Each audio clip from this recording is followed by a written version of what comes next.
Good evening and salutations, my Days of Our Lives fans.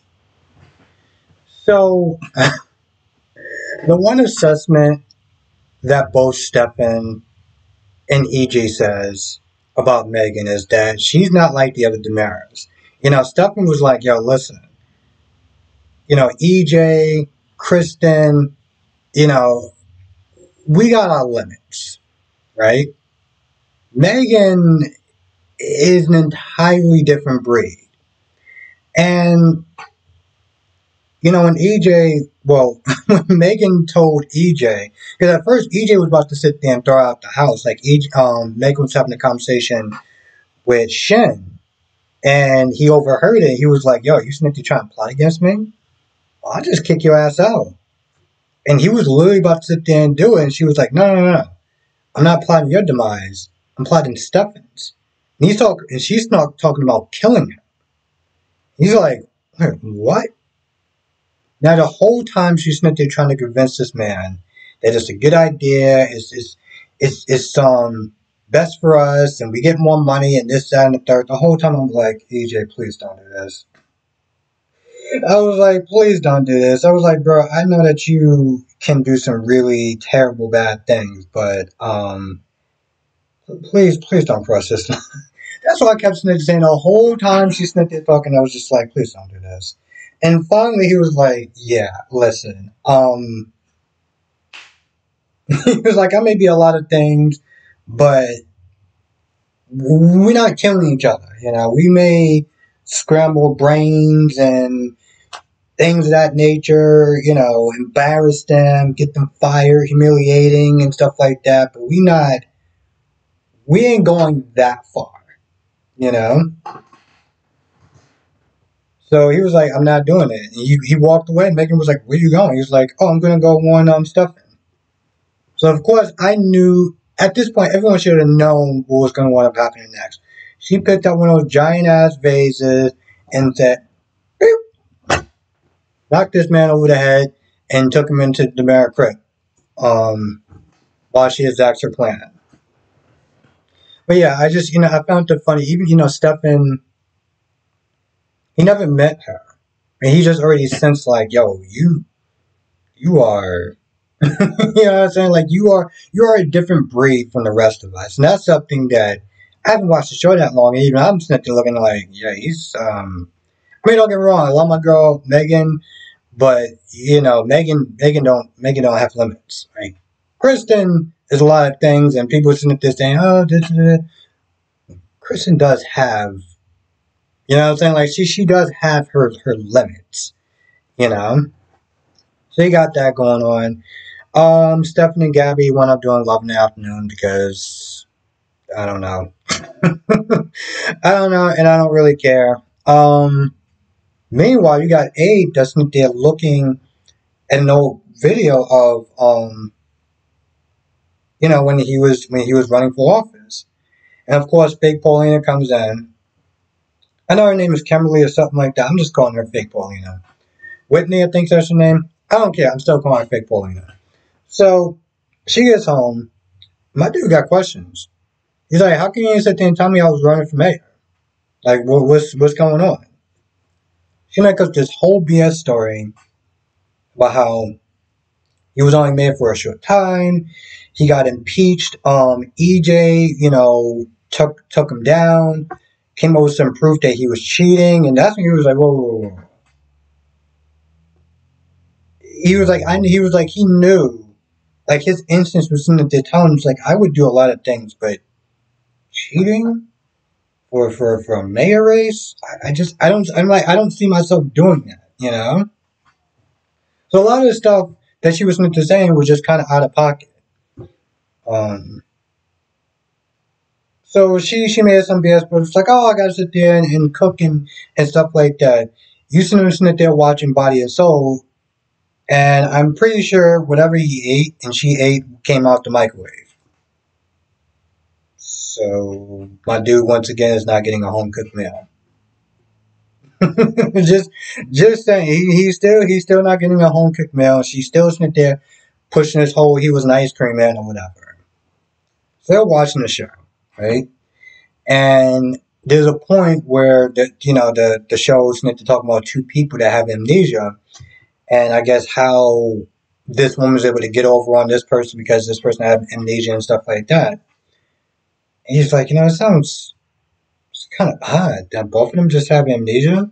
And of course, she gets so scared, so she decides to turn off the TV. And the whole thing is just like, Abe, you're not exactly chained there, right? Like, I get that you're like, oh, like she told you that there's a man that's out there trying to look for you and stuff. I'm like, bro, you can't stay in this house forever. So this is a part that's not really making a lot of sense.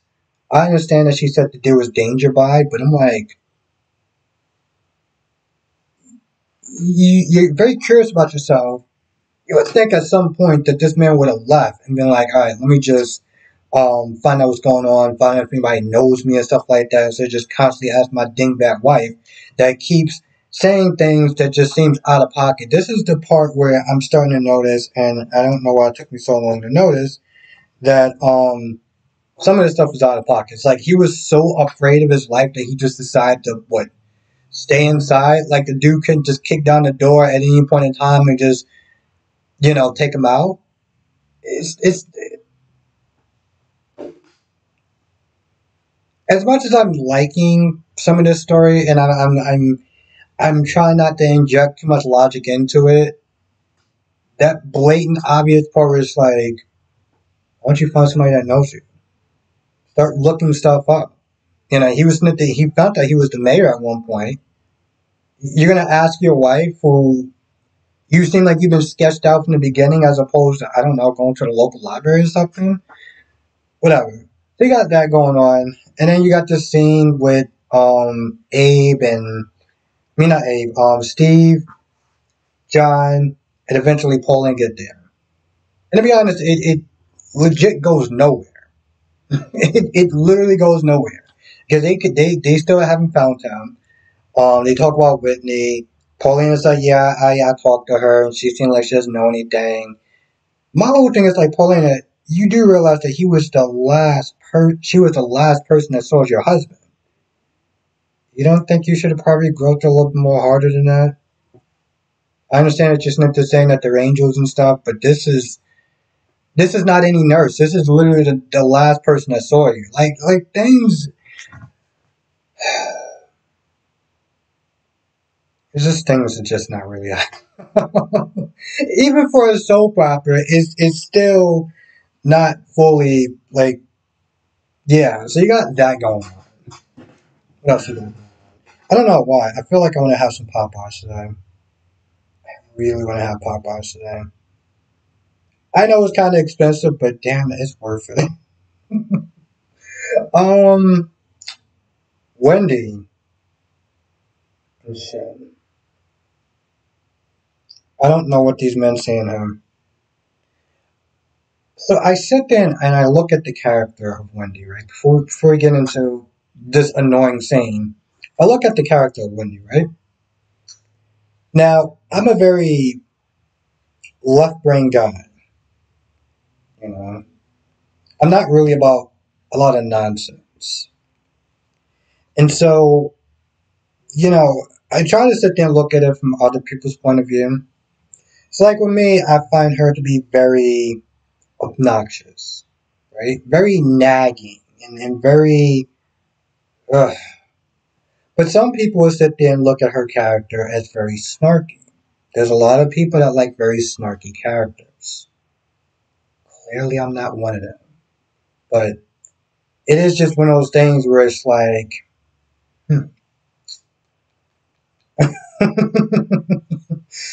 because going into the scene, Shin's on the phone and he's talking to Megan, and he hangs up the phone and she's like, "Who you talking to?" And I'm like, "Oh, okay, I get it. She's being very snarky. Oh, I guess this works for y'all. That's cool. Yeah." I just sat there, was like, oh God, here we go, her annoying ass. And of course, she comes in there, she starts asking a bunch of questions. She's like, I'm not going to sit there and stop. And she's just being uber annoying because that's her character, and for some odd reason that works for people. And so he makes up a lot talking about a matchmaking scene, and she's all like, "Oh, why don't you sit there and just do a dating app?" And I'm like, "Listen, I'm not gonna sit there and knock dating apps. I think they have their place, and of course she is very Gen X or whatever, so she's pushing that as opposed to um a matchmaking scene. Which, to be honest, I don't think that that's actually so bad. I feel like maybe in the ways that may actually work a little bit better, because this person can really sit there and find out if you know now I'm sitting there and thinking about it, I can kind of sit there and see a matchmaking service a lot better than a dating app. But that's what she was pushing because that made sense in her tiny little brain. Um, then she was talking about how she was proud of him for not really um obsessing over Gabby, and of course he's feeling. I don't know if he's feeling kind of. I guess he's feeling kind of guilty or whatever. Because she was like, "Yo, listen, you were going way too hard." And I mean, granted, she was not wrong about that. So yeah, that was the scene.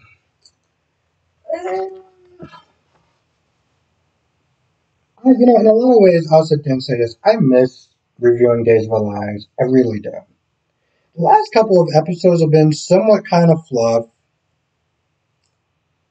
Not really that much going on. And then the times where there was a lot of stuff that was going on, like yesterday.